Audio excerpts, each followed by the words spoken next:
Salut à toi, bienvenue sur Little Garden. Aujourd'hui, on va parler d'une petite astuce pour rendre les tests en bandelette plus fiables. Effectivement, ces tests ne sont pas forcément les plus réputés niveau fiabilité et niveau précision, tout simplement parce que ces tests vont se baser sur un système d'indication de paramètres avec un système d'infériorité et de supériorité, notamment par exemple pour le GH, vous pouvez voir qu'on peut être supérieur à 21 degrés, supérieur à 14 degrés, supérieur à 7, inférieur à 3 degrés, etc. On ne va pas vraiment avoir des indications claires et précises concernant les paramètres, ça va juste nous donner un petit aperçu.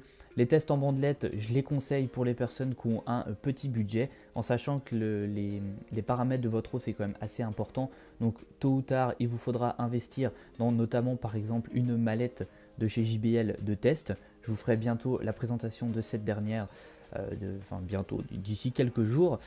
Ou alors investir petit à petit dans des petits flacons voilà, de gouttes. Par exemple là c'est des tests GH, on va se baser sur un système de gouttelettes, ça va être beaucoup plus simple. Et pour la deuxième raison pour laquelle ces tests ne sont pas vraiment fiables, ou en tout cas d'une fiabilité extrême comme peut être les tests des gouttelettes, c'est parce que si on prend une petite bandelette, je vais vous montrer pour ceux qui ne connaissent pas vraiment ces tests, vous pouvez voir qu'on marche avec des systèmes de carrés. Ces petits carrés disposent à l'intérieur d'un petit réactif qui fait que lorsque vous allez mouiller ce carré, eh bien, ça va vous donner l'indication et on pourra lire justement par rapport aux couleurs, au code couleur, à quoi correspond votre GH, de combien est votre pH, etc.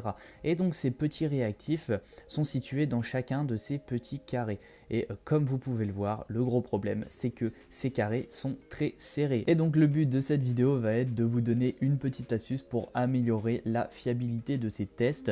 Et le but va tout simplement être de séparer tous les petits carrés pour éviter le mélange des différents réactifs. Pour ça, c'est tout bête, vous avez besoin de quoi? D'une bandelette et d'une paire de ciseaux et vous allez découper tous les petits carrés.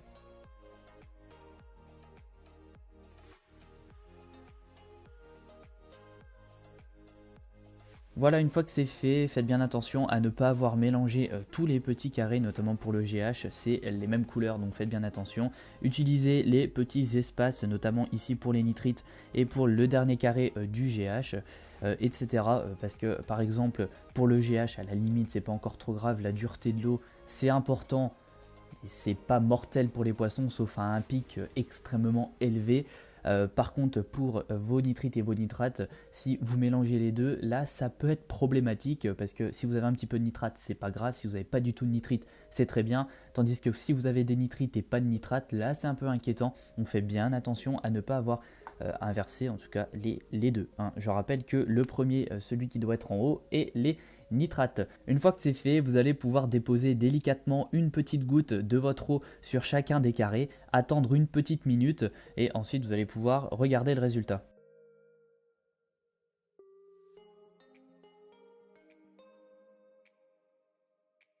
Voilà donc pour cette petite astuce, ça va pas vraiment vous donner une fiabilité plus.